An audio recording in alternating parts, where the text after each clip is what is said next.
joining us on 710 KURV, Western Valley Congressman Henry Cuellar. All right, Henry, I know there's been a slowdown, and these folks coming in from Central America, coming into the country illegally.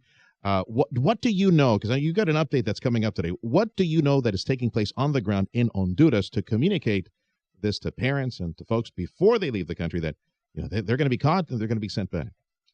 Right, and Serge, you're right. It's a combination of things, in my opinion, different factors. First of all, not the main one, but first of all, as you know, anytime it gets hot, when the weather gets hot, there's always the peak goes down where you don't have that many people crossing. So you do have the heat factor, but at the same time, there's been a lot of efforts by those countries. Those countries have put in a lot of advertisement. Getting the word out to say, don't travel, it's very dangerous, and it doesn't mean you can get a free pass. So a lot of that has been happening, and that's good. Also, you have ICE and other federal agencies that have been going after those smuggling organizations, focusing on that. Okay. So it's a combination, of course, what we're doing here on the border by our Border Patrol and other folks. Listen, before I punt it over to Tim, I got to ask you this, maybe just seed something and leave it there for you to sit on. One of the untold stories or all these folks that have never made it, like some of the kids who traveled through Mexico and Mexico swallowed them. Criminal elements in Mexico, some of the missing kids and missing family members. I'm wondering if you could work with your Central American colleagues to try to develop a database or a list of some of these folks, because it probably will start from the point of origin in Central America. Family members asking authorities, "Hey, have you heard or seen of, a family member?" That I suspect that it's got to be a growing list.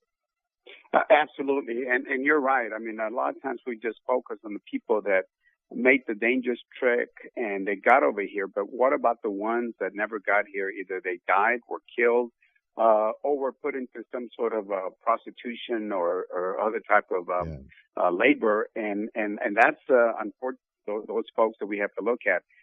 Today, I do meet with the Foreign Minister of Honduras.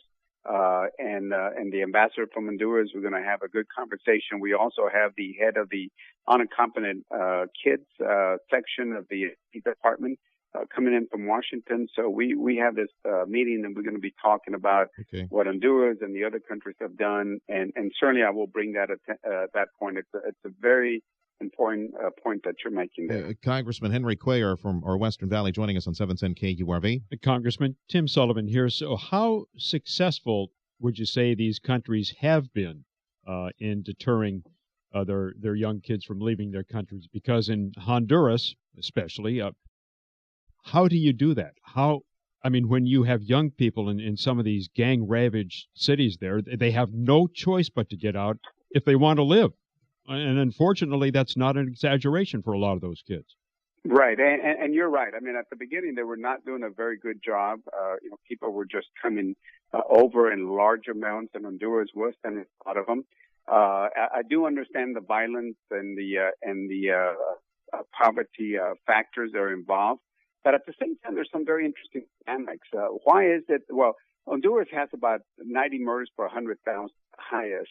But then the second place is not El Salvador; it's actually Belize, and in that country you don't have people coming over, at least not in large amounts that we can record. Nor Nicaragua, for that matter, too. So why is it that? Well, I don't know. That's something that we need to try to look at. But they're the second highest. They're higher than Guatemala. I think Belize might be at 45, and Guatemala might be at 40 murders per 100,000.